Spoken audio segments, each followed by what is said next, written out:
estar a la altura, digamos, de las circunstancias que estamos viviendo en la ciudad, en el país y en este caso en el mundo. Yo creo que todos hemos visto lo que ha pasado ahorita, los movimientos que algunos sorprenden del gobierno estadounidense en cabeza de Trump, que nos hacen hacernos algunas preguntas, unas preguntas con las que los invitamos a este evento. Nosotros hemos estado preguntando en la 69 Cultural y con el equipo del Chapín si estos movimientos, por ejemplo, significan un cambio en la política estadounidense hacia el resto del mundo, o si estamos viendo una profundización, una continuación de lo que se venía haciendo con Obama, si en realidad estas provocaciones, digamos, son como una alerta de una posible confrontación de nivel global, o qué es lo que está pasando, y queremos analizar sobre todo cómo como latinoamericanos y como colombianos también esto nos afecta. Entonces con esa pregunta los convocamos hoy. Hoy tenemos el placer de contar con Héctor Moncayo, que es profesor. Siempre nos alegra mucho tener profesores en nuestro espacio. Tenemos una experiencia que siempre los mejores eventos salen con los profesores, porque creo que son los que son capaces de expresarse mejor y de hacer entender a la gente y de comunicar a la gente mejor lo que quieren decir y lo que quieren explicar. Héctor es profesor, es economista de la Universidad Nacional de Colombia, con especialización en estudios económicos en París. Trabaja como investigador, como docente, investigador social y político, y con el Instituto ISLA, que es el Instituto Latinoamericano para una Sociedad y un Derecho Alternativos. Lo tenemos hoy gracias al CELU, que es el Centro de Estudios Latinoamericanos. Ya los que hayan venido alguna vez a nuestros eventos, muchas veces los conferencistas o invitados especiales que tenemos los conseguimos gracias a un centro de trabajo que se llama Sede Trabajo, que pertenece además a varias redes en el continente, como son el CELU, como es Justicia Tributaria, y ellos siempre nos proveen las personas, digamos, de cierto nivel que requerimos para nuestros eventos. Entonces les agradecemos siempre mucho por esa gestión. Antes de empezar, quisiera hacerles unos anuncios cortos. Nosotros estamos organizando, junto con otras organizaciones sociales, ambientales, de ciclistas de la ciudad, una visitón el día de mañana a partir de las 9 de la mañana en la CAR, ahí en la séptima con 30 y pico, frente al Parque Nacional. Es una visitón que va a arrancar de la CAR a las 9 de la mañana y va a llegar a mediodía a la Alcaldía de Bogotá. Esta visitón es para exigir que se respete la reserva Van der Hamen, que se implemente el plan de manejo que hay sobre esta reserva. Y entonces van a estar muchas organizaciones, el Chapín como una organización ciudadana se ha unido a esto y los estamos invitando. Nosotros vamos a estar cubriendo el evento y pues ojalá nos pudiéramos ver todos allá mañana y exigirle a esta administración que respete más de 20 años de estudios científicos que han declarado esta reserva y que la muestran como una necesidad para la conectividad ecológica de toda la sabana de Bogotá, entre los cerros y el río Bogotá especialmente. Queremos hacerles otra invitación, como el Comité de la 69 Cultural y como el Chapín nos hemos unido a la campaña ciudadana para revocar a Peñalosa, específicamente al Comité de Unidos Revocamos a Peñalosa. El mundo acá les va a hacer la invitación. Hola, muy buenas noches. Mi nombre es Edmundo López, yo soy miembro de la Veeduría Ciudadana para la Defensa de los Cerros Orientales. También soy miembro del Comité Editorial de la 69 Cultural. Quería reiterarles la invitación que les hace Sebastián para que nos veamos mañana en defensa de la Van der Hamen, de ese elemento fundamental para la protección de los ecosistemas bogotanos y de la sabana de Bogotá y de su conectividad. Y también en virtud de eso, y considerando las pésimas políticas que la alcaldía ha venido adelantando en materia ambiental, con la Van der Hamen, con un sendero de 80 kilómetros de cemento que quieren montar en los cerros orientales de Bogotá, y lo que hemos venido constatando en materia de educación, en materia de los subsidios a la alimentación de los niños en los colegios, lo que hemos constatado en materia laboral, todo lo que le ha generado de daño para el patrimonio público, la venta de la ETB, la eventual venta de las acciones de la empresa de energía de Bogotá y un sinnúmero de razones que en última nosotros sentimos muy dolorosamente en Transmilenio, que fue lo que nos colocó ese alcalde en vez de un metro, como lo reclama una ciudad para Bogotá. Estamos sumados a la campaña para la revocatoria del alcalde Peñalosa. Es una campaña que estamos haciendo con el Comité Ciudadano de Unidos Revocamos a Peñalosa y nos estamos valiendo de las herramientas que nos da la Constitución en el marco de una democracia representativa y que ampara la ley colombiana para que convoquemos a unas elecciones en donde sea la ciudadanía la que reprende la gestión del alcalde porque considera que lo está haciendo bien, o, como tenemos la visión nosotros, que condene esa mala gestión que viene haciendo el alcalde fomentando unas elecciones en donde podamos retirar al alcalde y podamos elegir uno que sea más afín a la defensa de los derechos de los bogotanos. Les hacemos la invitación para que una vez culmine la charla nos quedemos un segundito, charlemos, nos tomemos una cerveza, podemos hablar sobre lo que viene sucediendo en la Vanderhamen y coordinar la participación que hagamos mañana, y si se quieren sumar igualmente a la revocatoria de Peñalosa están absolutamente invitados. Muchísimas gracias. Gracias a ustedes. Por último, hacerles un anuncio parroquial que lo vamos a hacer ahora al inicio para que al final no nos quede tan encima. La 69 Cultural siempre funciona de manera independiente. Nosotros publicitamos los eventos en Facebook, logramos tener como toda esta logística acá para ustedes hoy y lo hacemos de manera independiente, funcionamos con un comité autónomo y con simplemente los aportes que hace la gente que viene. Entonces al final del evento, si les gusta y si quieren que este tipo de eventos y que este espacio de tertulia en Chapinero siga funcionando, los invitamos a hacer su aporte voluntario. Entonces sin más, los dejo con Héctor. ¿Esto está prendido? No, aquí, acá arriba. Sí.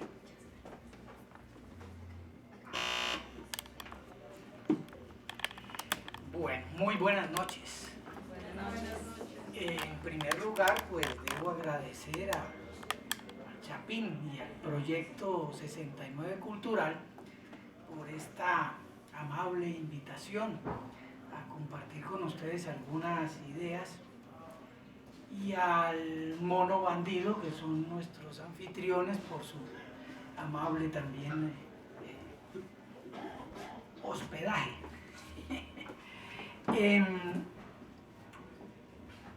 El título y la convocatoria de esta charla pues hace alusión a la guerra y la inquietud que presenta, que es más o menos la inquietud que circula en todos los medios de comunicación, los tradicionales y las redes, es acerca de qué puede significar este aparente o real crescendo guerrerista.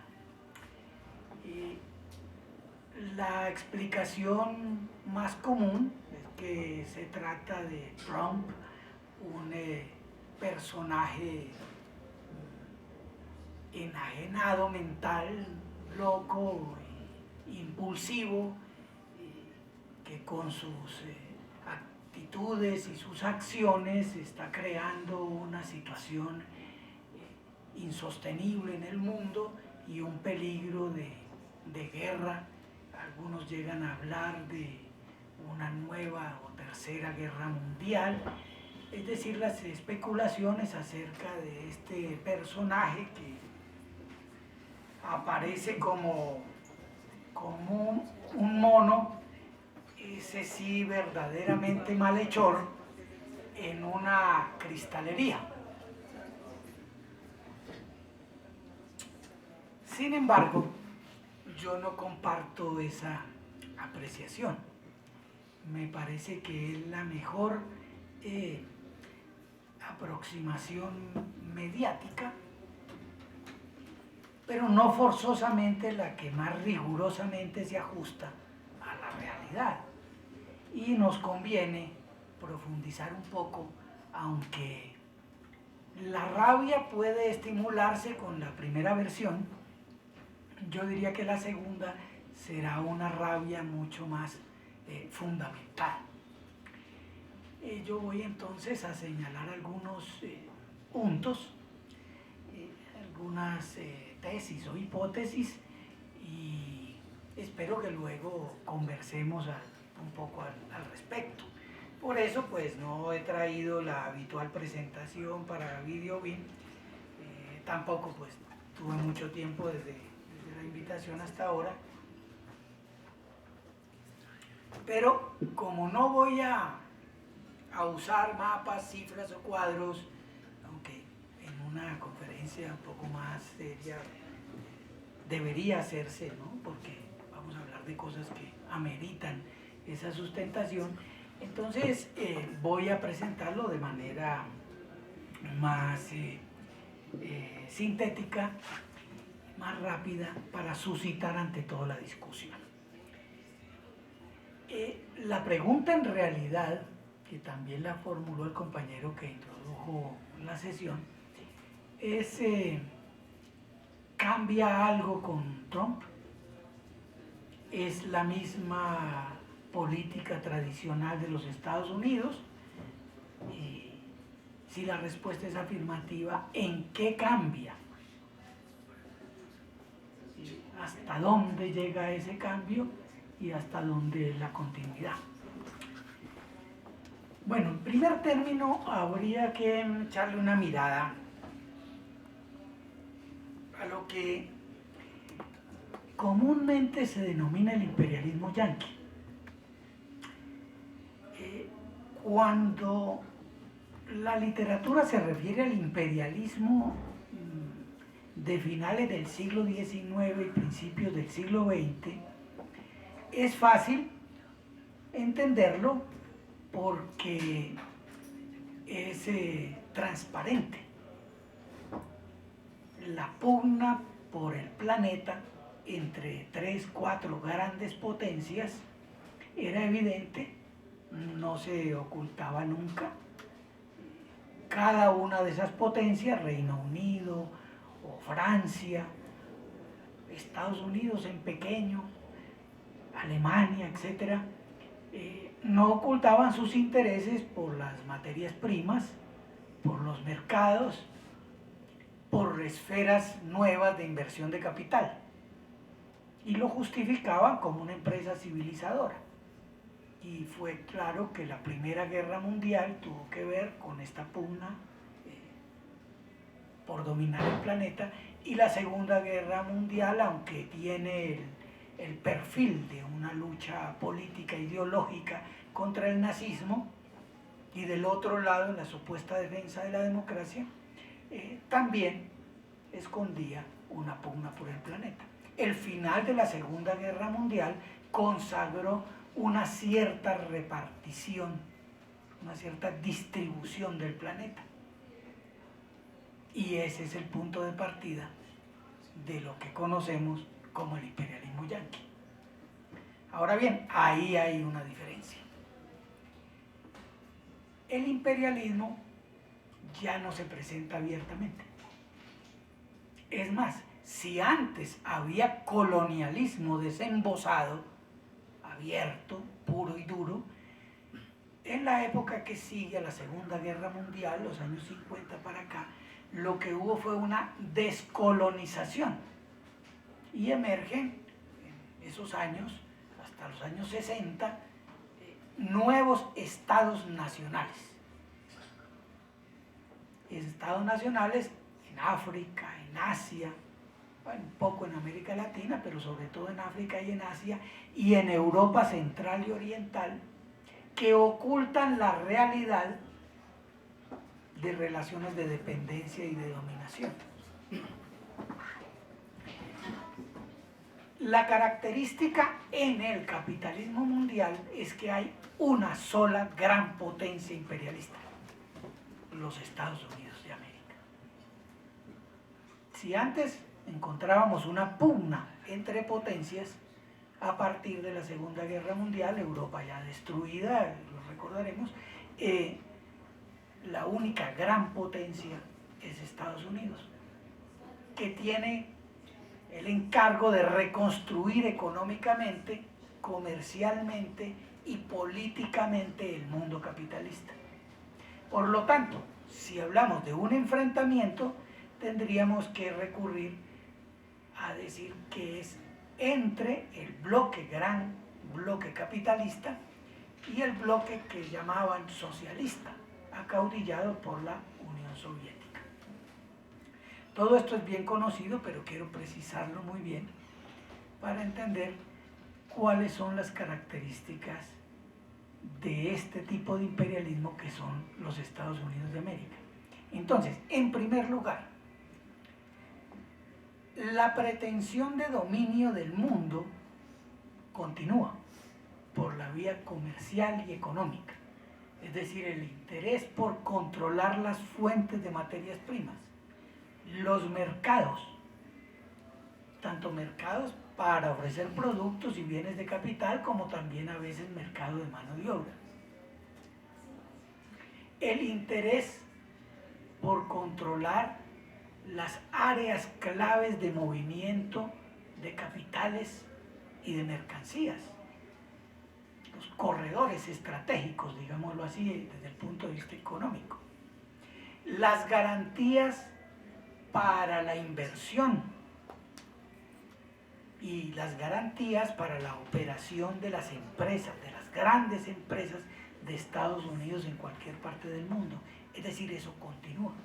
Por eso en el año 59, en una conferencia en Bandung, por allá en Asia, se acuñó el concepto de neocolonialismo para señalar que los países ya no eran coloniales a la antigua usanza, es decir, que no disponían de soberanía política formal, pero que seguían dominados bajo lazos comerciales, económicos, de capital muy fuertes, que podría denominarse también ausencia de soberanía real, aunque existiera la soberanía formal. Debo decir que al mismo tiempo que ocurre esta dominación, ocurre una resistencia de parte de muchos de los pueblos o naciones en contra de esa dominación, y eso es la historia de años 60, años 70, años 80. Bien.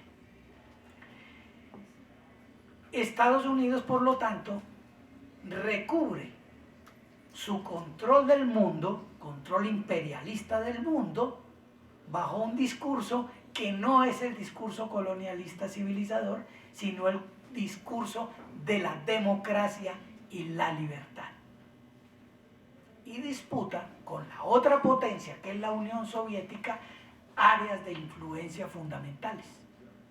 Casi que se puede decir, el que se llamó entonces Tercer Mundo, era el lugar de disputa entre las dos grandes potencias, Estados Unidos y la Unión Soviética, por obtener ese control y el apoyo de buen o mal grado de los gobiernos de esos países del tercer mundo. Entonces, primera característica de ese imperialismo de los Estados Unidos es que no se presenta como tal, pero las relaciones de dominación comercial y económica continúan. En segundo lugar, la disputa sigue siendo la disputa por el control, pero un control en un sentido estratégico. ¿Qué quiere decir estratégico en este caso? Que no forzosamente adquieren la propiedad inmediata, por ejemplo, de recursos, sino que basta con impedir el acceso de otros a los mismos recursos, es decir, de mantenerlos como reserva.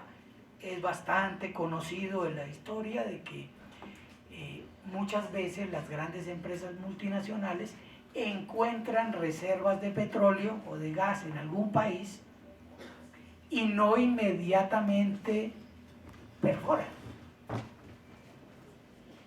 Se esperan a que mejoren las condiciones económicas mundiales, de precio, de transporte, etc. Ustedes saben que hay toda una complicación alrededor de los costos de extracción en este y en todos los casos de la minería y de los combustibles, de los hidrocarburos, y lo que cuenta ahí es mantener el sitio controlado para impedir que otros lleguen.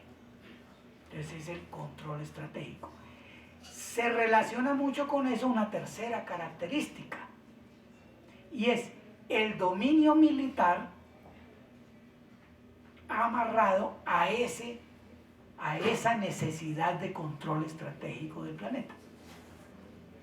Por eso es importante, Estados Unidos asume el papel de guardia del mundo, en defensa de la democracia, del mundo libre, etc.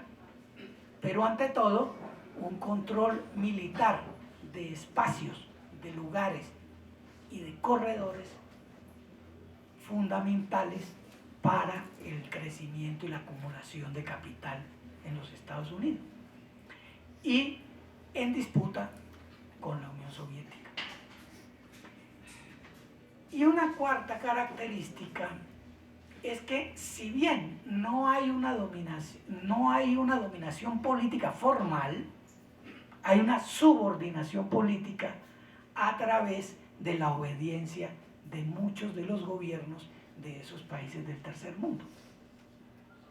Entonces, para Estados Unidos es muy importante lo que llaman ellos los convenios de cooperación y asistencia militar, que incluyen venta de equipos, o sea, la parte económica tampoco se descuida ahí, puede haber aporte de armas y de municiones en casos específicos, pero en general venden los mismos equipos,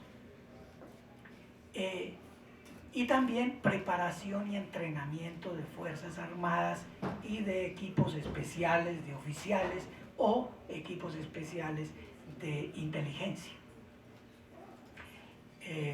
Lo que ilustra muy bien todo este estilo de los Estados Unidos es propiamente el hemisferio, América, donde no hay colonia. Paradójicamente sobreviven incluso colonias de los países europeos, de las potencias europeas, pero Estados Unidos no, las relaciones son democráticas, soberanas, de cooperación, etc. Pero en el año 47 se firma el Tratado Interamericano de Asistencia Recíproca, el TIAR. Ese TIAR se presenta para la defensa del hemisferio, es decir, la defensa frente a la posibilidad de cualquier ataque o de cualquier intervención de una potencia extraña, ajena al hemisferio. El recuerdo era los nazis. Alemania en algún momento pretendió acercarse, tomar posición, sobre todo en el Pacífico y en el Atlántico Sur. Bajo ese espectro de lo que era la Alemania nazi, y deslizando de contrabando la amenaza de la Unión Soviética, entonces ellos plantean un tratado de asistencia recíproca que dice que todos los países de América se unirán ante cualquier tentativa de intervención extracontinental. El discursito, por supuesto, se cayó en los años 80 cuando las Malvinas, porque Estados Unidos respaldó al Reino Unido en la propiedad y la defensa militar de las Islas Falklands, que llaman ellos, o las Islas Malvinas, en contra de las pretensiones de Argentina de recuperar la soberanía sobre esas islas. Entonces, en verdad, la asistencia recíproca escondía una pretensión, y era asegurar el control militar por parte de Estados Unidos de todo el continente. Esto está muy ligado a el establecimiento de bases militares continentales en islas o en determinados puertos o puntos en el océano o en los polos. Entonces Estados Unidos tiene todo un diseño de bases militares, de bases militares en tierra firme o firmes, por decirlo de alguna manera, y bases móviles también, porque el despliegue, por ejemplo, de barcos portaaviones y de gran alcance sirve de la misma manera como una base de apoyo. Justamente ahora, frente a Corea del Norte, instala una de sus flotas con portaaviones y otros bombarderos, otros barcos que cumplen el mismo papel y que refuerzan la base que tiene en tierra firme en Corea del Sur, que está en desarrollo y en construcción. Entonces, esto va, repito, dentro de la idea del control estratégico. Y finalmente, para complementar eso, la política imperialista de los Estados Unidos, ya dijimos que hay una soberanía política aparente, se apoya fundamentalmente en fuerzas internas en cada uno de los países. En ese sentido hay una especie de espejo con lo que se podría llamar la política de la Unión Soviética durante la Guerra Fría. Entonces, ustedes recuerdan la Guerra Fría y el macartismo en Estados Unidos, entonces señalaba cualquier partido comunista, prosoviético o incluso cualquier organización política y social, no como alguien, como un grupo, una fuerza que hiciera parte del país, sino como agente de un enemigo externo. Y ese enemigo externo, la Unión Soviética. Entonces toda la política anticomunista, toda la idea esa de que hay que combatir el enemigo interno, es el enemigo interiorizado. O sea, es la presencia de la Unión Soviética dentro de los países lo que afecta a la seguridad del hemisferio y lo que justifica la respuesta represiva que en América siempre ha oscilado entre democracia parlamentaria y dictadura abierta. Esa era el diseño imperialista, que es, al mismo tiempo quiere decir que frente a ese enemigo interno hay que contar con una fuerza generalmente burguesa, nacional y de organizaciones políticas nacionales que son claramente pro-yanquis. Siempre que interviene Estados Unidos en algún país, lo hace por solicitud de una fuerza interna. Cuando Samper, en Colombia, en el año 94, en el 98, Estados Unidos intervino contra Samper, pues muchos dijeron que curioso, va a atacar a Samper, le quitaron la visa para ir a Estados Unidos, creo que todavía no tiene visa, supuestamente por su connivencia con los grupos de narcotraficantes y porque se lo pidió una fracción política colombiana, es decir, Pastrana y el pastranismo, que pedían que renuncie Samper. Entonces siempre Estados Unidos tiene un grupo interno que le permite justificar la intervención. Y lo que es más importante, le permite dosificar la intervención. Y con eso pues cierro lo de las características diciendo que los Estados Unidos sí recurren a guerras abiertas dentro de estos parámetros que he señalado, pero ciertas ocasiones.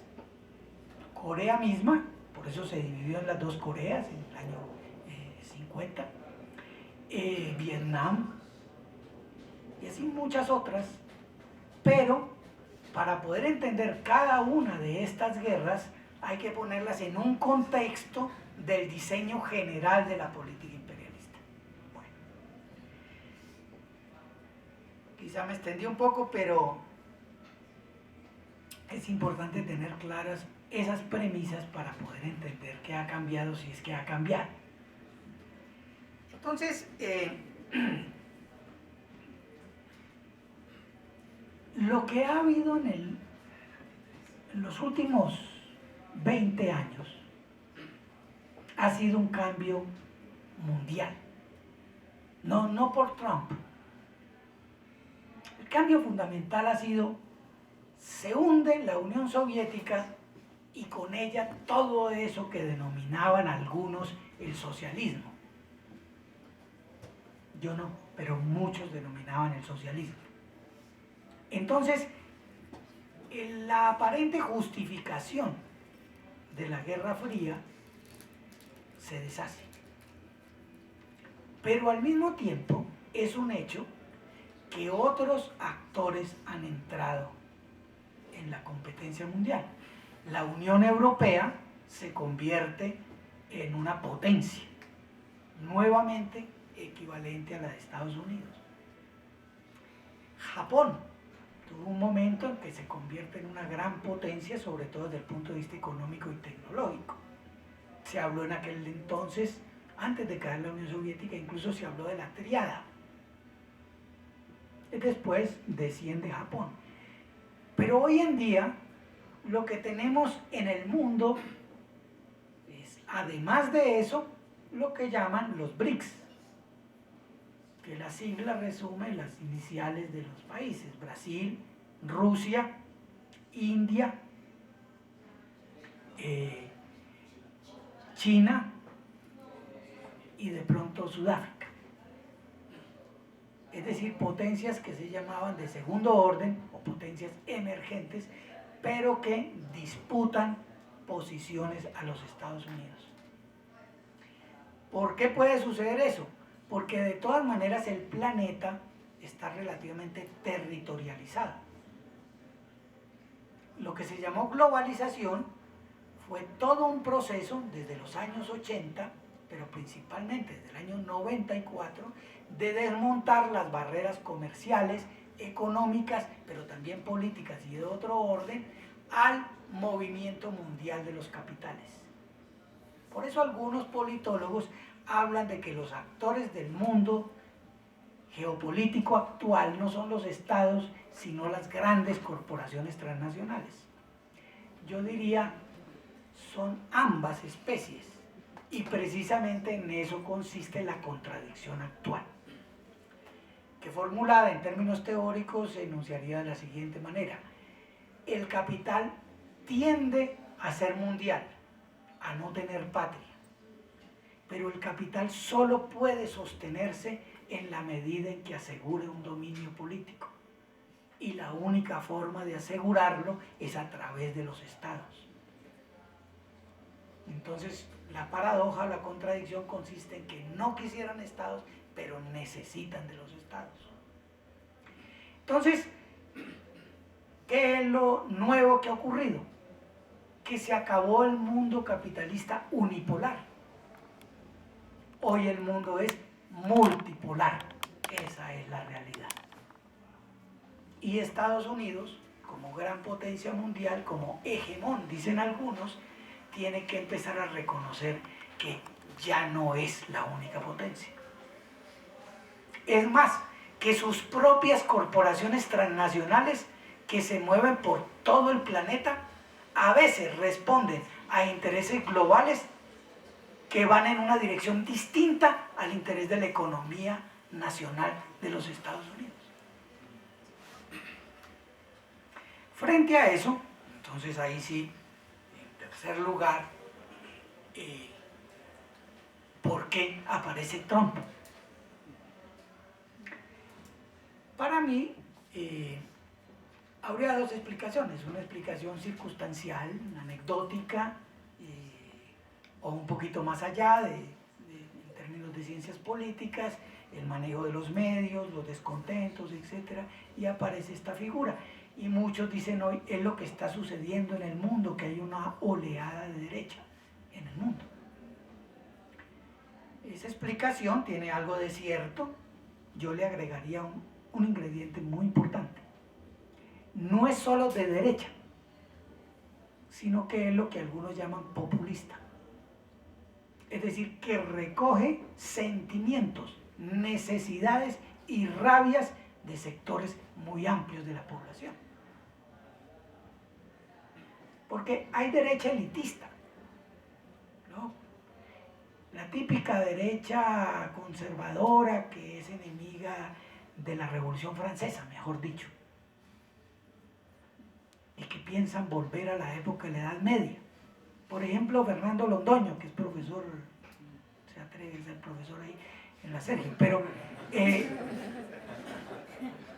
él dice que la peor desgracia de la historia de la humanidad fue la Revolución Francesa, porque ahí empezó el pensamiento democrático, el pensamiento de la modernidad, que rompió con los valores esenciales del ser humano, que son los valores del cristianismo.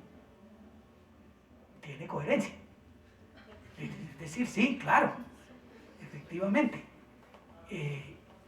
Entonces, claro, hay una derecha elitista, racista y todo eso. Pero hay una derecha de masas. El nazismo lo fue, el fascismo italiano lo fue. Por eso lo que más nos angustia a nosotros, a muchos, no es tanto que exista la derecha.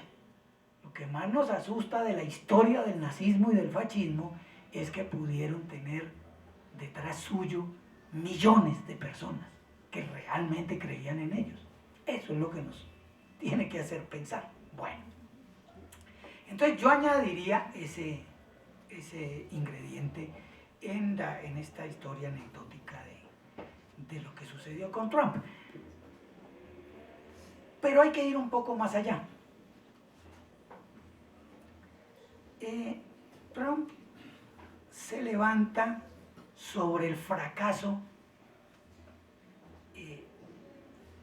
ideológico, por decirlo así, de Obama. Se levanta sobre el hecho de que Hillary Clinton era la peor candidata que se les podía haber ocurrido. Efectivamente, Bernie Sanders desarrolla una campaña que puso en peligro en las primarias la candidatura de Hillary Clinton. Y Bernie Sanders también se hacía cargo de muchas de las necesidades y las rabias del pueblo americano. Y señalaba adversarios o enemigos precisos, decía Wall Street, es decir, el poder financiero. Y junto con el poder financiero, las grandes corporaciones transnacionales. Pero entre los demócratas ganó Hillary Clinton, que era la típica representante de esa cúpula financiera e industrial, pero además del establecimiento militar e industrial de los Estados Unidos. Hillary lo mostró cuando fue secretaria de Estado. Es decir, guerrerista sin el show de Trump fue Hillary Clinton. Más discreta. Por ejemplo, ella fue la responsable del golpe de Estado en Honduras. Entonces, sí lo supo manejar en ese sentido. Entonces, en las elecciones era claro que tenía que ganar Trump. Ahora bien, también contó el hecho de que Obama había perdido toda credibilidad. Lo que pasa es que en el exterior de los Estados Unidos, o sea, entre nosotros, pues el morocho simpático y tal, con ritmo, aguaje y tal,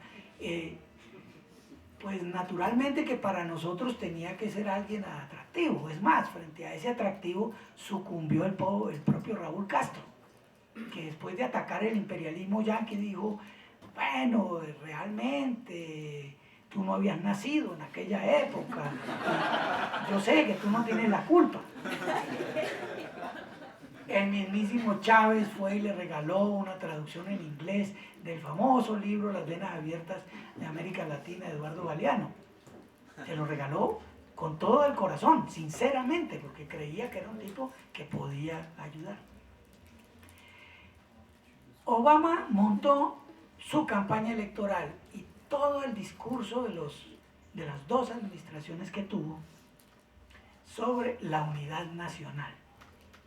Entonces él decía, los negros, los hispanos, las mujeres, los LGBTI y los blancos, todos cabemos porque todos somos la nación americana. Y él hablaba siempre de nuestros padres fundadores. Claro, dejaba de lado el pequeño detalle de que los padres fundadores eran los blancos, que eran los hermanos de los amos, de los esclavos, que eran los verdaderos ancestros de Obama. Pero él hablaba también de los padres fundadores. Él hizo una propuesta de unidad nacional. ¿Frente a qué? Frente a lo que les acababa de mencionar. Estados Unidos entra en crisis. Es una crisis económica evidente, la del 2008 en adelante. Crisis del mundo, pero inicialmente en los Estados Unidos. Es una crisis por la pérdida de fuerza económica de los Estados Unidos, es una crisis política, ideológica en todo Estados Unidos, y la respuesta que le da Obama es la unidad nacional. Pero ni en términos económicos ni en términos políticos le da respuesta a esa crisis. Y Trump aprovecha muy bien eso. Trump propone la división. no la unidad nacional, sino la división. América para nosotros los blancos. Los inmigrantes son el problema. Ese discurso, este relato es falso, obviamente, porque buena parte de los trabajos menores, de los trabajos más peor pagos en Estados Unidos los hacen los inmigrantes. Luego unos mejorcitos, pues los hacen los hispanos, y los otros mejorcitos los hacen los negros, que ya han ido subiendo. Otros mejorcitos los asiáticos, que vienen bien preparados desde sus países en el campo, sobre todo de la informática. Y luego vienen los buenos puestos de trabajo, la clase obrera de los Estados Unidos, que es blanca, y en su mayoría hombres. Entonces, no es cierto que los inmigrantes les roben puestos de trabajo. La verdadera historia, también la dijo Trump, tiene que ver con los tratados de libre comercio y con la dinámica de la globalización, que hizo que las grandes multinacionales se fueran a las regiones y los países donde se pagaban menos salarios y donde no había ni siquiera derecho laboral. Entonces, primero México, Centroamérica. Yo oía aquí a veces a los ministros y a los jefes de planeación y todo eso, se dolían de que el sistema de maquila no llegara a Colombia. Y escuché a Botero cuando era ministro, a Gómez cuando era el negociador del Tratado de Libre Comercio, algunas veces tuve oportunidad de discutir con él, y ellos hablaban con una felicidad digna de mejores actos en la vida. Con una felicidad hablaba de las empresas de Don Matías en Antioquia, donde fabrican confecciones para marcas de los Estados Unidos, con el clásico sistema de que ellos mandan la materia prima ya cortada, aquí se cosen y se devuelven allá. Un montón de mujeres con unos salarios de miseria, sin ninguna condición laboral, etcétera, etcétera. Pero entonces se dolían de que no hubiera de eso aquí en Colombia. Pues bien, Trump dice que México le quitó los puestos de trabajo a los norteamericanos. Y este es un caso de, no de gana-gana, sino de pierde-pierde, porque efectivamente fue afectada la clase obrera de los Estados Unidos, pero también la de México, porque las clases dominantes de México, como las de aquí, se dedicaron a avanzar en una carrera hacia abajo, que llaman, reducir condiciones laborales, reducir condiciones fiscales, reducir todo para atraer inversión extranjera. Entonces, el hecho de que perdiera la clase obrera norteamericana no quería decir que ganaba la de aquí. Así como cuando nosotros señalábamos en los debates del Tratado de Libre Comercio que Colombia perdía, el pueblo colombiano perdía, no quería decir que la clase obrera ganara, la clase obrera norteamericana. También perdía. Los que ganan son los capitales, de allá y de acá. En fin, todos estos ingredientes explican el triunfo de Trump. En términos ideológicos, en términos discursivos, en términos de la política, de las campañas electorales, etcétera, etcétera. Y Trump, para hacerlo, rompe con lo que llamamos lo políticamente correcto. Como ustedes saben perfectamente, él manejó y presentó realities. Y él sabe muy bien para qué sirven los medios. Es más, ahora habla mal de los medios. Pero él sabe que hablar mal de los medios es la mejor forma de que les reproduzcan lo que dicen los mismos medios. Aquí también sucede, ¿no? Que cualquier personaje por aquí dice que RCN dijo mentira o no sé qué, y se pasan 3 o 4 programas de radio y de televisión de RCN explicando por qué no es cierto y por qué ellos dicen la verdad. Pero como diría cualquier paisa, con tal de que hablen de uno, pues, aunque hablen mal. Entonces, él sabía muy bien. Hay una investigadora, abogada, investigadora norteamericana, muy inteligente, que ha elaborado una serie de tesis y a quien recomiendo leer, es Nancy Fraser. Escribió una columna hace unos 2 meses en el New York Times, creo, en donde decía, la diferencia aquí es entre el neoliberalismo progresista, que es Obama, los Clinton, etc., y el conservatismo neoliberal. Ahora, ahí es donde vienen las confusiones, porque claro, Trump sabe que tiene mucho éxito si se atreve a hablar mal en público de las mujeres. Entonces todos le caen. ¿Cómo se atreve a decir eso? Y, claro, eso tiene éxito mediático. ¿Hasta dónde va en eso? Es como la canción de Maluma. ¿Hasta dónde va? Realmente, sí, suscitó una enorme manifestación en todas las ciudades principales de los Estados Unidos de mujeres en contra de Trump. Y habla mal de los negros, habla mal de los árabes. Pero no hay que dejarse confundir. Y él mismo sabe los límites de su impacto mediático, pero sigue usándolo. Entonces no hay que dejarse guiar por la imagen que proyecta, sino por lo que realmente él va avanzando. La pregunta entonces que uno se haría es, ¿Trump refleja una nueva composición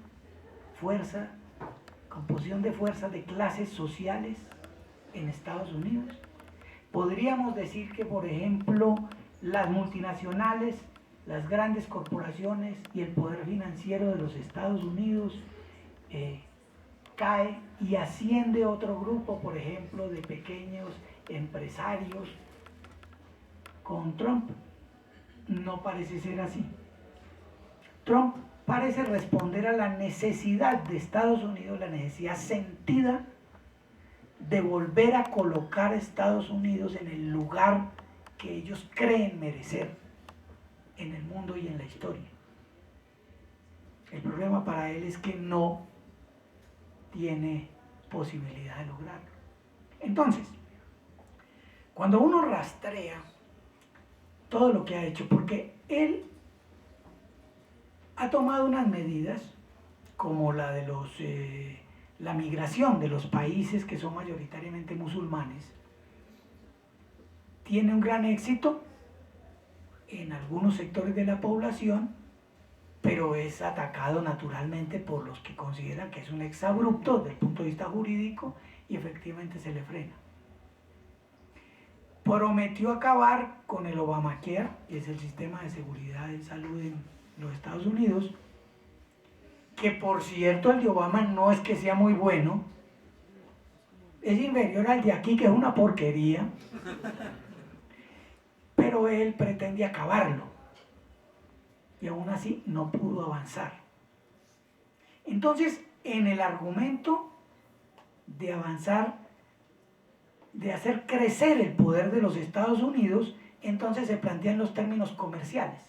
Entonces todo el mundo dice, se volvió proteccionista y está en contra del libre comercio. Lo que él plantea es una cosa muy sencilla. Estados Unidos nunca ha sido muy amante de los acuerdos multilaterales. Estados Unidos prefiere acuerdos bilaterales y si acaso regionales. Y regionales con los que están por debajo. Entonces, él lo que quiere es renegociar los tratados para sacar más ventajas para Estados Unidos como país. Entonces, clave es el Tratado Transpacífico. El Tratado Transpacífico fue la niña bonita de Obama.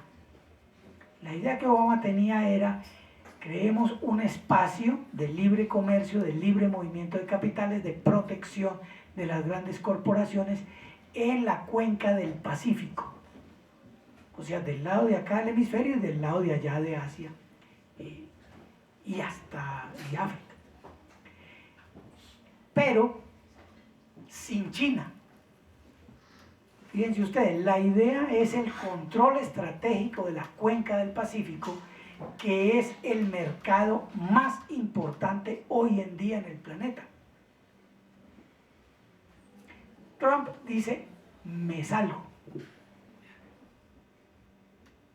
Porque en realidad en el tratado pues ganan las corporaciones, pero no está tan claro que ganen muchas de las industrias de Estados Unidos.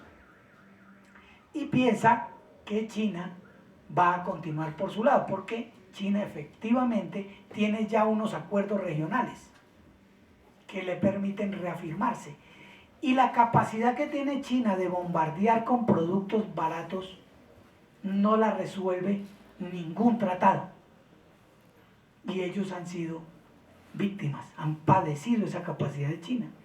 Entonces Trump dice, hay que devolver el cassette, hay que volver a plantear una relación en el Pacífico, pero sobre la base de la fuerza y hacerle unas ofertas directamente a China. Entonces, hay una variante, pero la variante no está en el discurso. La variante está cuando uno analiza de fondo cuáles son los propósitos. Entonces hay una continuidad y hay unas variantes, pero en el fondo de la política imperialista de los Estados Unidos. En el caso de América, a él le interesa fundamentalmente México y poco a poco irá revelando todas sus aspiraciones. Probablemente le interese el tema de drogas, que como todos sabemos tiene un elemento económico y un elemento político, y en esa medida va a replantear las relaciones con países como Colombia. Ahora, si ustedes miran el despliegue que ha hecho Trump, está moviéndose de lo doméstico en cosas que avanza muy lentamente, pierde popularidad, él trata de salirle al paso a la pérdida de popularidad con medidas efectistas, y sale de ahí a través de una política internacional, comercial, pero sobre todo política y ahora últimamente militar. Pero si ustedes miran las acciones que él toma, primero en Yemen, después en Siria, después en Afganistán, después Corea, ahora entró a Mogadiscio, en África. Si rastrean, ya eso estaba pendiente desde la época de Obama. La bomba que arroja sobre Afganistán, que es una bomba, la madre de las bombas, la más grande no nuclear, esa había sido preparada, venía preparándose desde el 2003 y la pusieron a punto durante el gobierno de Obama. Los ataques a Afganistán y otros países, y Pakistán y otros países, con drones, los organizó Obama. Las incursiones militares, la búsqueda de las bases militares, por ejemplo en Corea del Sur, ya las habían adelantado Obama y Hillary Clinton. Es decir, lo que encontramos de nuevo es la bomba que cae en Afganistán y el bombardeo en Siria. ¿Qué pretende él? Replantear las relaciones y la negociación con Rusia y con China. Claro, está el loquito, que también hay que analizarle la razón de su locura, de Corea del Norte, pero puede romper, y ya lo logró, romper el apoyo incondicional que China le prestaba al gobierno de Corea del Norte. De la misma manera que puso en problemas a Rusia en el apoyo incondicional que le prestaba a Bashar al-Assad. Es decir, cuando uno se pregunta, bueno, ¿y qué hace con eso? No, son acciones puntuales. Ya ellos mismos se habían planteado, Obama dijo que no entraba a Siria, que él acompañaba el esfuerzo de los aliados en contra de los terroristas de Al-Qaeda y de ISIS, pero que no entraba, porque si entraba tenía que darle continuidad. Trump olvida ese principio y dice una acción puntual y no tengo por qué seguir. Y efectivamente no continúa. Lo mismo sucede en Afganistán, donde golpea supuestamente túneles que ellos mismos, los gringos, habían construido cuando Afganistán estuvo en lucha contra la Unión Soviética. La CIA, con tecnología americana, construyó esos túneles en la frontera con Pakistán. Pero entonces llega ahí, esa bomba tiene un efecto de superficie, no es propiamente una bomba de penetración, aunque destruye los túneles, pero ataca un poblado de más de 100.000 habitantes que son Pashtun.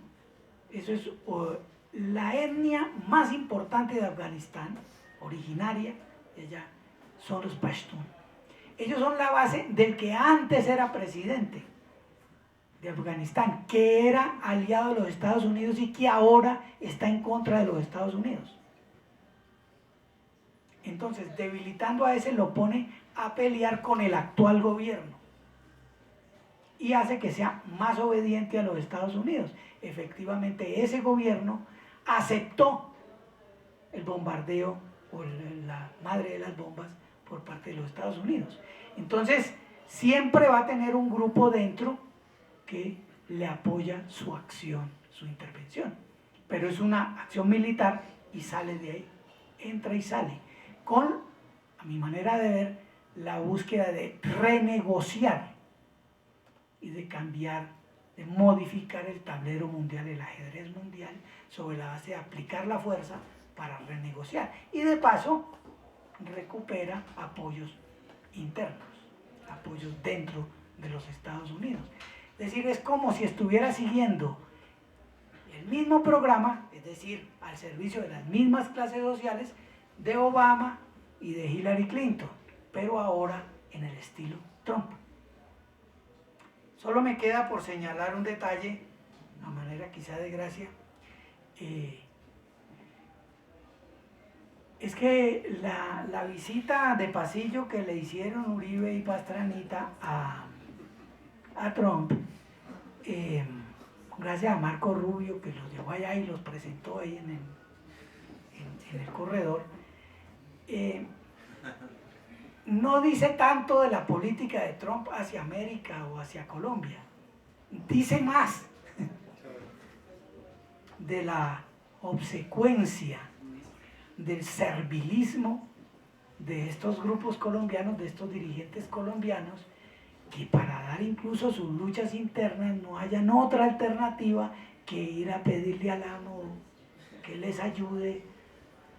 Pues, no digo ni siquiera el hermano mayor, porque no clasifica para el hermano mayor, al amo, a ponerle la queja para que le ayude a resolver el problema. Es realmente vergonzoso, pero dice mucho más de Colombia que de la política de Trump.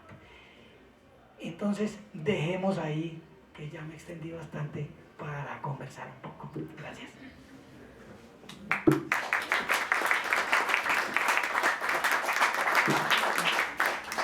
Ahora sí abrimos el espacio a quien quiera participar, quien tenga preguntas para Héctor, lo que quieran opinar, las preguntas que quedaron en el aire ahí, sobre este último tema. Por ejemplo, ahí me surge una duda, ¿qué carácter tiene la visita que va a hacer Santos en mayo a Estados Unidos? Que va a hacer Santos a Estados Unidos en mayo, ¿no será una visita del mismo carácter que la que pretendían hacer Pastrana y Uribe, pero no pudieron hacer? Y acá empezamos. Yo quiero hacerle una pregunta al profe, y es acerca de la mano de obra barata pues que existe, que se sabe que hay de los latinos en Estados Unidos, respecto, por ejemplo, a si la construcción, si esta mano de obra barata haría que la construcción en Estados Unidos se haga más difícil. Por ejemplo, la agricultura la industria lechera caerían en Estados Unidos, siendo que son los productores latinos quienes llevan estos productos y los fabrican allá en Estados Unidos, especialmente en Texas. ¿Sí es cierto que eso podría pasar o no? No, varias. Varias, acá quedan Julián. No, pues, como explicaba usted, Trump tiene, digamos, la intención de revisar muchos de los tratados que ya se han hecho. ¿Hay alguna posibilidad de que con Colombia, siendo de pronto muy optimistas, se renegocien los tratados de libre comercio y de pronto Colombia pueda sacar beneficio de ello? Y la segunda pregunta, que sería muy rápida, ¿tienen asidero esas versiones que dicen desde los Estados Unidos de que la candidatura de Trump fue apoyada por, digamos, inteligencia rusa? ¿Tiene alguna probabilidad de ser cierto? Otra y yo creo que Beatriz. Le voy a dar un poquito de contexto a mi pregunta. Yo entiendo de la conversación que prácticamente la política que tiene Estados Unidos de guerra era inevitable con Hillary Clinton o con Donald Trump. Digamos, eso es como más o menos un entender que recibí de que la guerra era inevitable. Ahora, la pregunta que a mí me surge con respecto a eso es que, pues si uno ve la historia, aquí solamente tocamos temas políticos, pero generalmente las guerras siempre han provenido de un pensamiento ideológico y específicamente religioso. O sea, digamos, pretender borrar esa parte de la conversación y bañarlo con ideas de dinero, porque estamos hablando de personas que van a ir a una guerra, y para ir a una guerra usted lo que tiene que tener es que está poniendo, la apuesta que usted pone en su vida. Y normalmente esa decisión de la vida o la muerte siempre está sesgada por su ideología religiosa. La pregunta es, ¿por qué la religión no tiene nada que ver ahí? Cuando prácticamente lo que detona en Estados Unidos la ola de indignación de unos contra los musulmanes y otros contra los no musulmanes, o que digamos que están en acuerdo con otros pensamientos políticos, es una discusión netamente sobre la religión. ¿Por qué no juega acá? ¿Por qué no está dentro de la conversación? Esa es mi pregunta. Yo creo que respondemos esas y después seguimos. Bueno, otra. Pero pues quién seguía, creo que allá atrás era que seguía así. En el panorama internacional se viene el domingo unas elecciones en Francia y los tres candidatos que están como por encima son dos de la derecha y uno de la izquierda no tradicional. En el panorama internacional, ¿usted cómo vería que un candidato como Mélenchon, que es de una izquierda no tradicional, ganara las elecciones? Dentro de este panorama de que se viene la guerra y la posición estratégica que tiene Francia y pues su poder que tiene en la Unión Europea. Bueno, empiezo por mencionar que había un detalle que se me había olvidado, y es que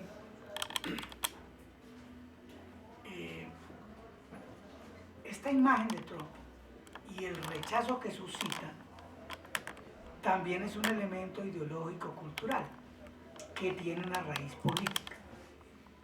A los demócratas les conviene exagerar los rasgos demenciales y la ignorancia y brutalidad de Trump, porque por contraste elevan los méritos de Hillary, de Obama y de la política de los demócratas. Y al mismo tiempo, entonces, alteran el programa y las agendas políticas de todo el mundo, porque por oposición a Trump hacen ver bueno lo que antes criticábamos. Un ejemplo, Trump aparece como proteccionista y entonces automáticamente el libre comercio aparece como algo progresista. A mí me decía uno de estos tecnócratas colombianos, hablando del libre comercio, entonces él pretendía enterrarme, pues me aplastó, diciéndome, ¿estás de acuerdo con Trump? Entonces, claro, lo que uno tiene que decir es, la ideología del libre comercio y del proteccionismo son dos caras de la misma medalla. En realidad, nadie en el fondo está de acuerdo con el libre comercio. Le gusta que el libre comercio lo practiquen los otros. Siempre fue así. El Reino Unido fue librecambista o libre comercio a finales del siglo XIX, cuando ya era la gran potencia. Los que han estudiado economía aquí, me imagino, recordarán que el economista alemán List acuñó la famosa anécdota o el famoso gracejo, que consiste en que decía, Inglaterra habla del libre comercio porque ellos ya están arriba, es como alguien que se sube a una pared por una escalera y luego le da una patada para que nadie más vuelva a subir por la misma escalera, defendiendo el derecho de Alemania a proteger su industria para poder crecer también. Entonces, en realidad, cuando a uno lo ponen en esas condiciones, es un sofisma, es una trampa. Igual ocurre en otros temas, ¿no? Entonces, por ejemplo, si Trump habla mal de los musulmanes, nosotros tendríamos que hablar bien de los musulmanes. Y hay una tradición de izquierda muy perjudicial, y es que la izquierda fue formada, la izquierda en el continente y en el mundo, fue formada en el contexto de la Guerra Fría. Entonces, casi que en su ADN está incorporado aquello de que todo lo que ataque a Estados Unidos es bueno. Como que el enemigo de mi enemigo es mi amigo. Pero ahí tiene unas implicaciones muy, muy graves. Yo he leído, me llegan muchos artículos por las redes de gente de izquierda que no oculta su simpatía por Rusia, como si Rusia fuera la Unión Soviética, o de China, como si China fuera China la de Mao Zedong.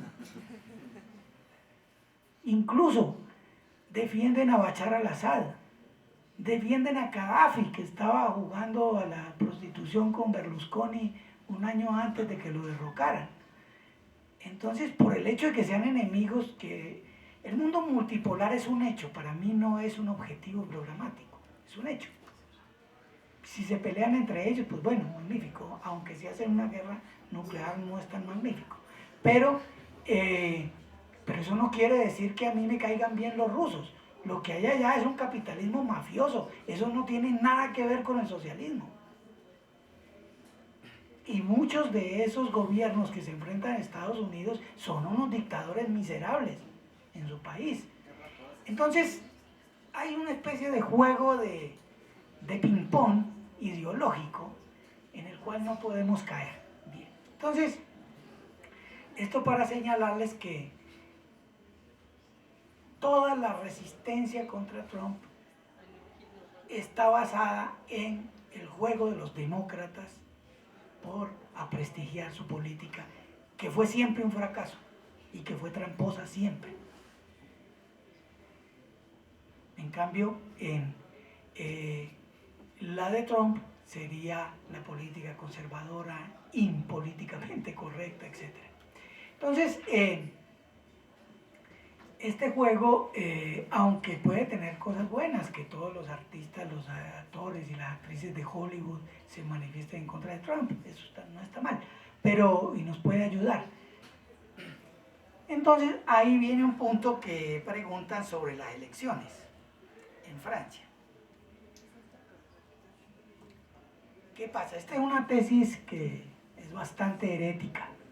Les pido pues que la tomen en ese sentido para que se diviertan, pero es lo que yo pienso. Lo que ha permitido el ascenso de la derecha en el mundo no es el extremo izquierdismo. Lo que ha permitido el ascenso de la derecha en el mundo es el centro, es la socialdemocracia, es lo que yo llamo las corrientes rosaditas. Porque han desprestigiado todo lo que eran las ilusiones revolucionarias, de socialismo, de todo.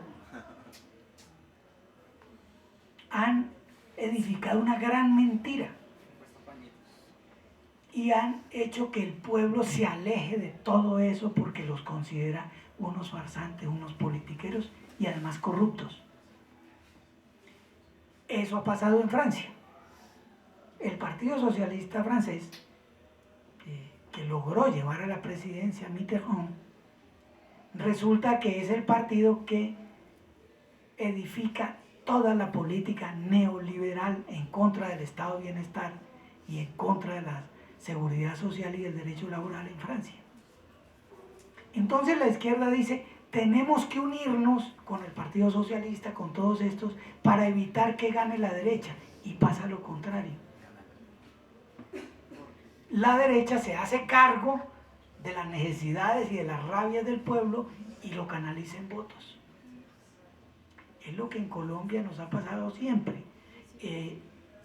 No sé, pues yo supongo que muchos de ustedes pueden ser liberales y todo, pero el Partido Liberal en Colombia desde hace 50 años ha pretendido ser el partido del pueblo. Y todas las elecciones en Colombia siempre aparece un espantajo, que es la derecha, para evitar que gane Álvaro Gómez, que gane todo eso, ahora es Ordóñez. Para evitar que gane ese, hay que hacer un voto útil. Tenemos que unirnos los del centro y votar por eso. Mélenchon, en Francia, tiene un mérito, y es que salió de ahí y dijo, no, ¿por qué nos tenemos que unir los otros para evitar que gane Marine Le Pen? No, hay que presentar una alternativa propia, de izquierda. A ver qué pasa. Ah, no, que está dividiendo los votos y de pronto gana la derecha. No, hay que arriesgar. Porque hay que decirle a la gente otro discurso, otra cosa. Hay más probabilidades de evitar el ascenso de la derecha por esa vía que por la otra del centro rosado. Tesis herética porque en Colombia es muy de actualidad. Bueno, desde ese punto de vista que les mencionaba ahora, lo de los tratados.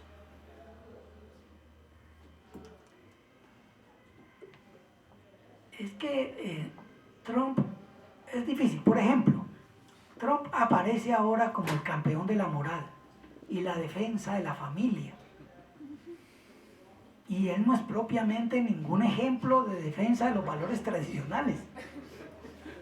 Es más, ataca a los inmigrantes y es casado con una inmigrante de Europa Oriental.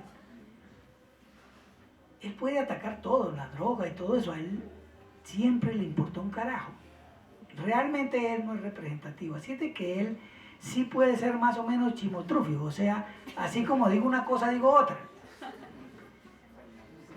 Ahora, en términos de los inmigrantes, si uno analiza, Obama durante sus 2 gobiernos deportó más de 2,5 millones de inmigrantes, sin decir nadita. Entonces es muy probable que paradójicamente Trump, que habla mal de todos los inmigrantes, deporte menos que Obama. Trump, como buen empresario, negociante y levantado, porque Trump, esa es la diferencia. Es como aquí que hay unos ciertos expresidentes que son levantados, a diferencia de otros que son oligarcas que gatearon en una alfombra, como Santos. Trump es un levantado.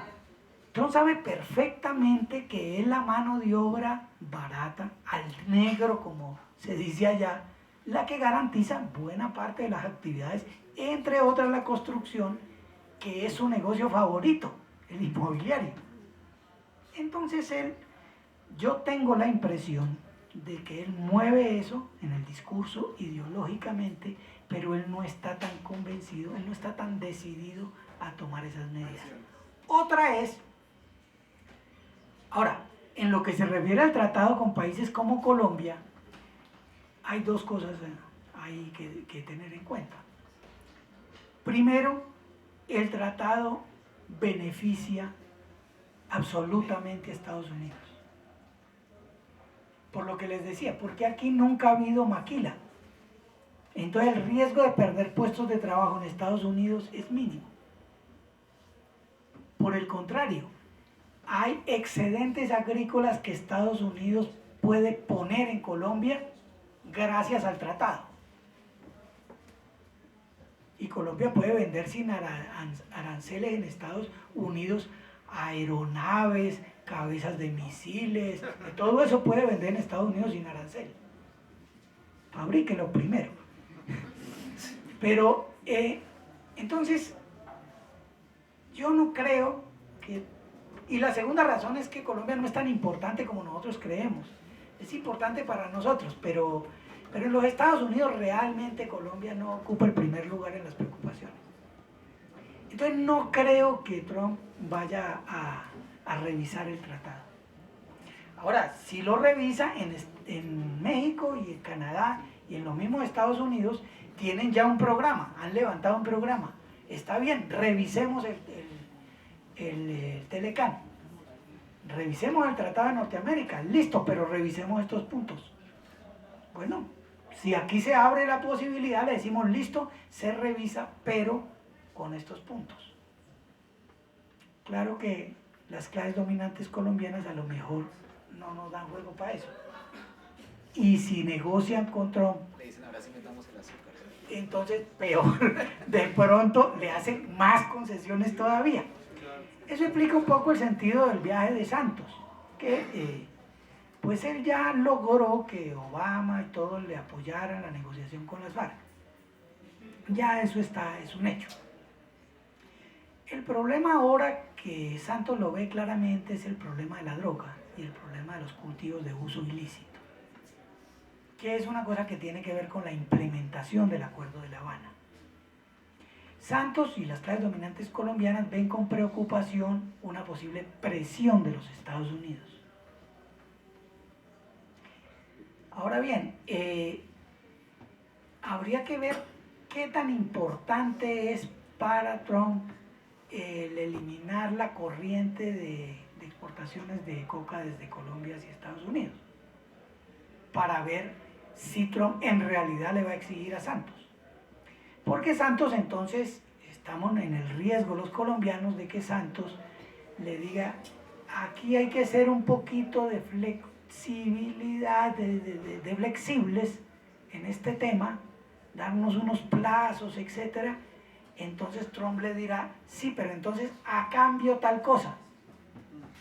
Entonces el riesgo es que Santos está dispuesto a ofrecerle algo, aunque también, si lo hizo Uribe, ¿por qué no Santos o Vargas Lleras pueden incumplir sencillamente y extraditar al mismísimo Timochenko? Es decir, aquí hemos vivido de incumplimiento en incumplimiento. Entonces, el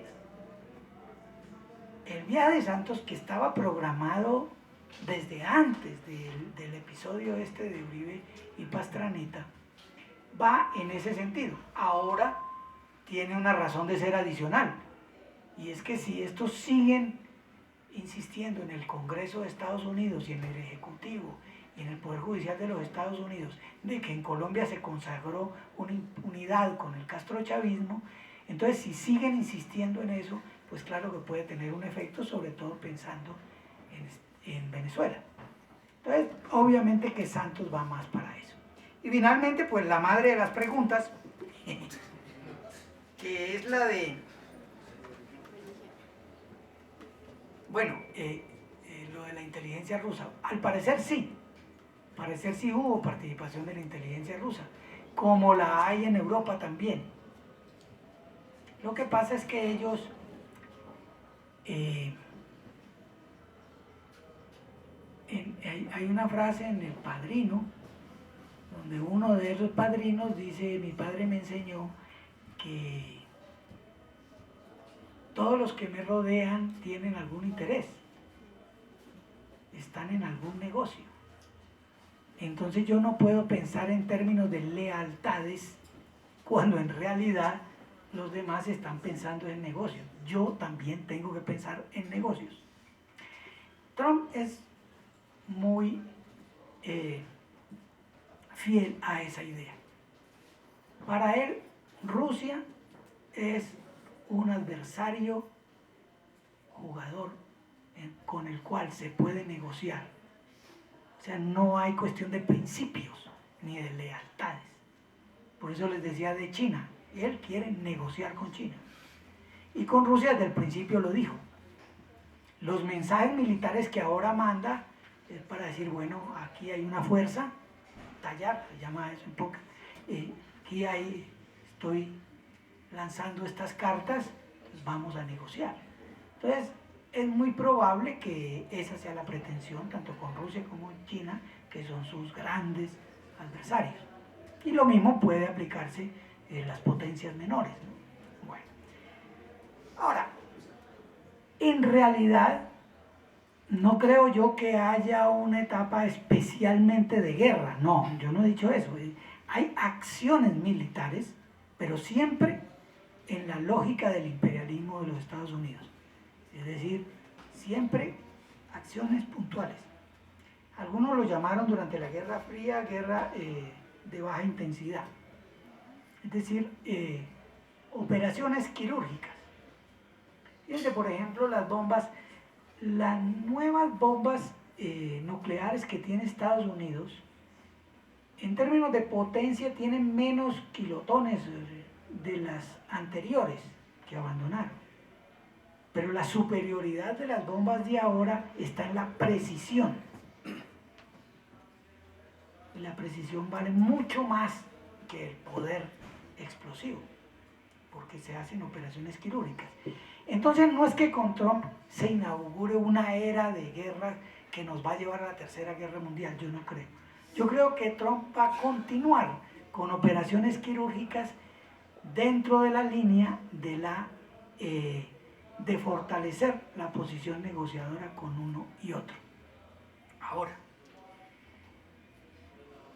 en cada uno de esos, Estados Unidos tiene una tradición, vean. Estados Unidos siempre, y eso les enseñó a los militares colombianos, Estados Unidos siempre utiliza como primera arma la fuerza aérea, el bombardeo. Es lo que aquí en colombiano dicen los militares colombianos, una operación de machacar primero.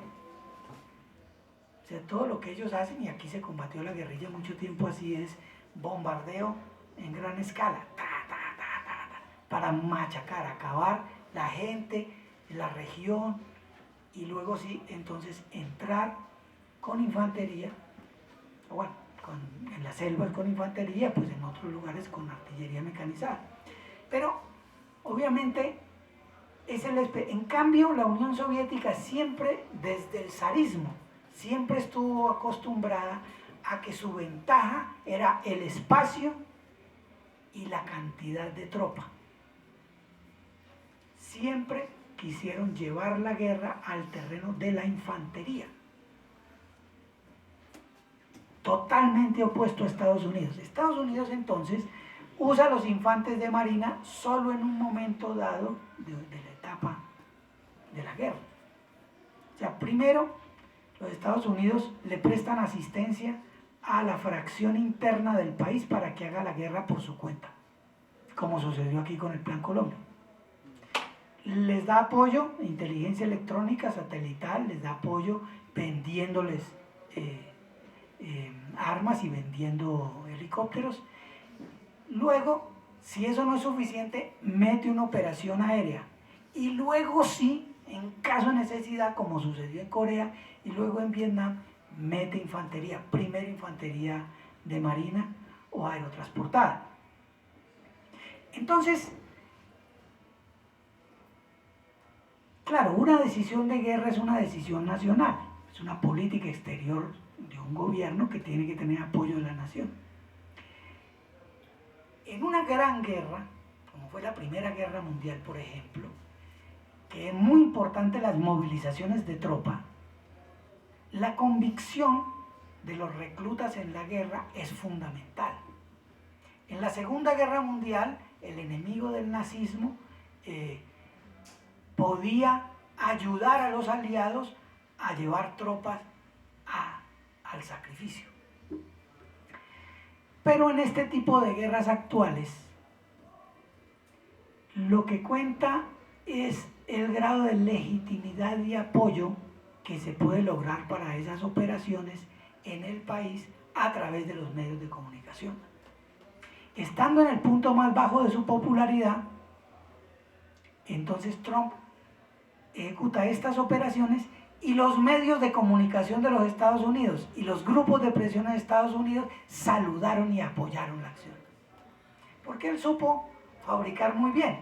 Él dice, Siria, Bashar al-Assad desarrolló guerra química, que es un delito de lesa humanidad, un crimen de guerra prohibido por todos los tratados internacionales, es un miserable. Entonces se justifica bombardearlo. Igual que la otra vez con Irak, no se ha comprobado que eso sea cierto, pero el impacto es tan grande que todo el mundo está de acuerdo. Entonces, la legitimidad de la acción de guerra, sobre todo que no es continua, la legitimidad de la acción de guerra se logra. Y la legitimidad internacional, Naciones Unidas respalda. Y nuestro flamante presidente fue el primero de América Latina que lo llamó a felicitarlo. Claro, Trump dijo, estoy hecho. Santos me llamó. Estoy en lo cierto. Bueno, entonces se construye la legitimidad. Ahora, con la experiencia de Vietnam, cuando Estados Unidos empieza a mandar tropas, la legitimidad que tenía la operación de Estados Unidos en Vietnam se va perdiendo. Y sobre todo, la imagen, los mismos gringos lo dicen siempre, de las bolsas negras, de los cadáveres de los muchachos que traían, ¿no?, de Vietnam muertos. Lo mismo que ha sucedido en otras partes, pero cada vez menos. Eso fue una imagen tan terrible que generó una protesta, primero de la juventud, después los negros, después los hispanos, que eran la principal carne de cañón, entre otras cosas, y se fue generando en muchos grupos de presión en Estados Unidos una lucha en contra de la guerra de Vietnam, por lo cual tuvo ya en los 70 que arreglar ese problema por otra vía. Entonces, el proceso mismo de la legitimación, deslegitimación, varía según el tipo de guerra. Ahora, ya sé dónde vas. Efectivamente, el tema religioso es muy importante. ¿Por qué? Como todos sabemos, Estados Unidos es un país mayoritariamente protestante, pero como todos sabemos, las iglesias protestantes son muchas y pueden multiplicarse. En la base de todo, pues, está el puritanismo. Pero entonces, asociar el puritanismo con los pioneros y los padres fundadores y el pavo, ¿no?, de Thanksgiving Day, asociar todo eso como base de la nacionalidad, hoy por hoy en Estados Unidos, es muy complicado.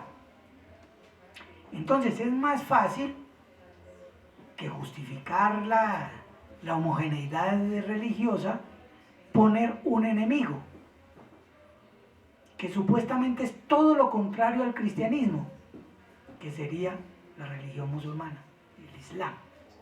Ahora, el Islam también está muy dividido.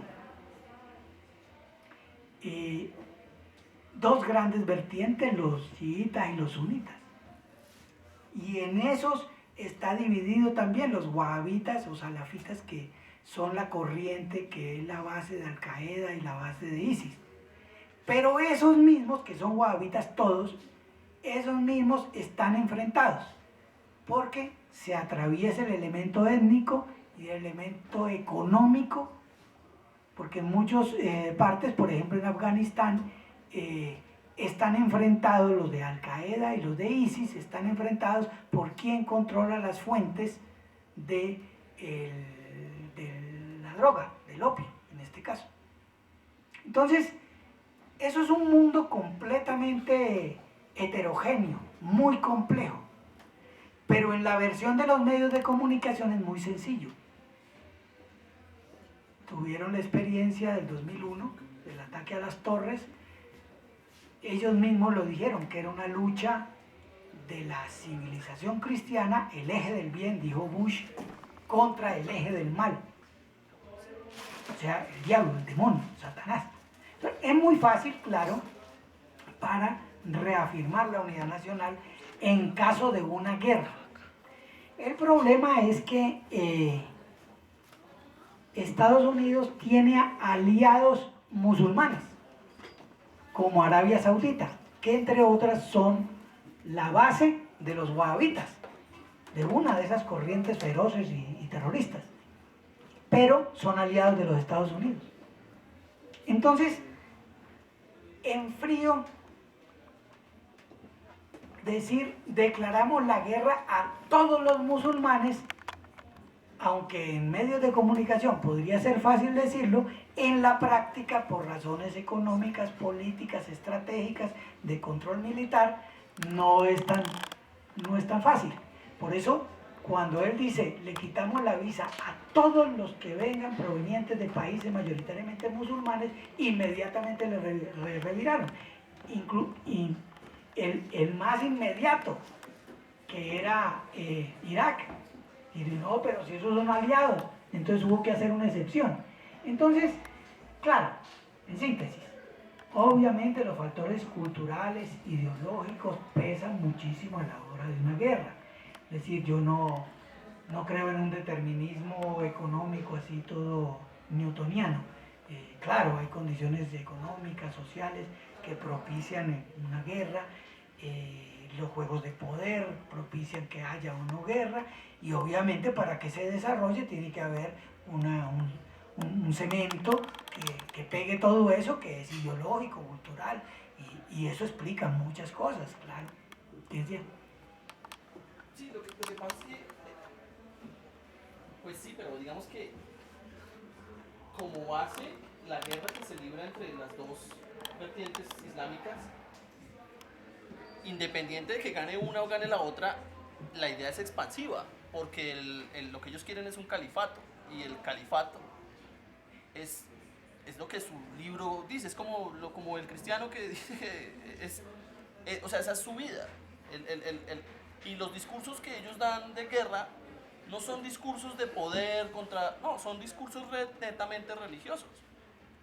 La pregunta es, si usted va y agarra a un musulmán que se está inmolando y lo entrevista, él no le va a hablar de política, él le va a hablar específicamente de su Dios y que él lo hace por eso. A mí me parece que decir que asociar cultura con religión, como decir, es que es una parte, sí, lo cultural tiene que ver, no, básicamente lo que pasa es que es una guerra religiosa que Donald Trump dijo, uy, perfecto, aquí encontré mi guerra y ya. Y usó a la religión para subirse al poder, y les digo a todos sus borreguitos, cristianos, que él iba a hacer eso. Y así, o sea, la pregunta mía era, no importa cuál está él, esa guerra ya la compró Estados Unidos desde el momento en que se pone como, en que la religión pone presidentes, porque eso es lo que pasa en todos los países. Sí, claro, pero lo que pasa es que, bueno, hay que diferenciar religiones e iglesias, ¿no? Porque la iglesia son las estructuras organizativas que le dan juego a las diferentes vertientes religiosas, ¿no?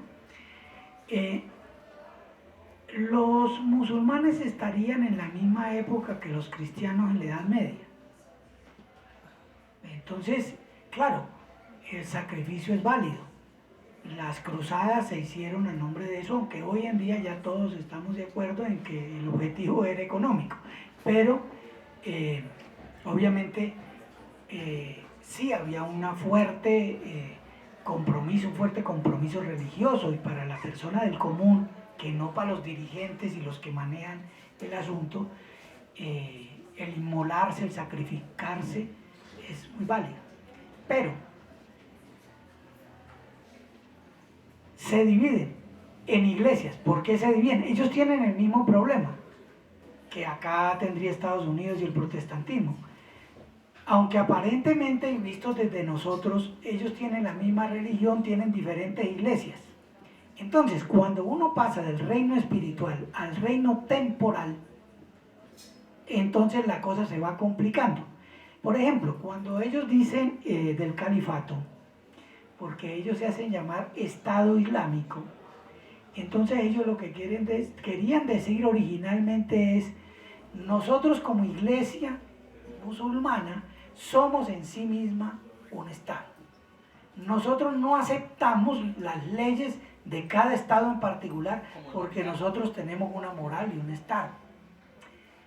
Eso fue un problema también para los judíos, porque antes de Israel el pueblo judío era un pueblo y una religión y una iglesia, y ellos tenían sus propias leyes, y en este caso la Torá. Entonces ellos decían: no necesitamos. Y entonces estos otros tienen el mismo problema, que ellos dicen: bueno, hacemos un califato, pero ya empezaron a acercarlo a algo temporal, que fue lo que hicieron los cristianos al principio y luego los católicos. Dijeron: bueno, tenemos el espiritual, pero con el Papa y el Vaticano tenemos lo temporal también. Entonces, cuando ellos dijeron vamos a hacer un califato, ya lo ubicaron regionalmente.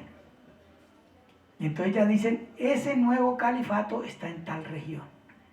Pero eso entra en contradicción con la idea general que ellos tenían, que incluso en los fundamentalistas católicos colombianos también está.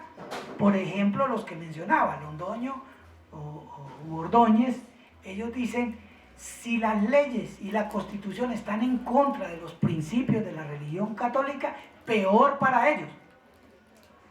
Yo me guío por la moral mía y no me importa el derecho ni la Constitución. Es la misma lógica, ¿no? Pero necesariamente tienen que construir. Entonces empiezan a inventarse estados teocráticos. Como eso es insostenible, entonces dicen: sí, tengo mi moral, mi religión, pero no está mal también tener un estado. Entonces se apoderan de un estado y hacen una constitución con las mismas leyes que están en la religión. Pero eso forzosamente lleva a contradicciones internas. ¿Es cierto? Yo pensaría que lo que dice el compañero aplica específicamente para las masas, quienes sí tienen su convicción religiosa arraigada, ¿sí? Pero a diferencia de los líderes como Ordóñez o como los quienes gobiernan, ellos tienen más que esas intenciones morales, más intenciones de poder y económicas, pero utilizan este discurso religioso como una excusa para poder llegar al corazón y convencer a las masas. Sí, sí, hay mucho de eso, claro. No, o sea, es sembrar en un fermento que ya está. El problema básico de las guerras, entonces, si entiendo tu interpretación, es que no importa el país, usted solamente pelee la religión enemiga y usted va a ser el ganador, que creo que es lo que pasa aquí en Colombia. Sí, a la religión castrochavista la ataca la religión judeocristiana, y esa es esa forma que gana, y la judeocristiana, la castrochavista, bueno, yo sé que no existe tal, pero la castrochavista ataca y así es como gana. Ese es el mecanismo generalizado de las guerras. Pero a veces es una invención, es un artefacto. Por ejemplo, el castrochavismo en La Habana, lo que llaman la perspectiva de género, se lo introdujeron los grupos feministas que fueron a La Habana. Realmente los de las FARC hasta machistas son. Entonces, se va construyendo el enemigo, ¿no? A veces ni siquiera es tan cierto. Muchas gracias, yo quiero invitarlos a que nos quedemos acá conversando sobre estos temas, sobre todo la pregunta que habíamos hecho ahorita sobre lo que está pasando en Colombia.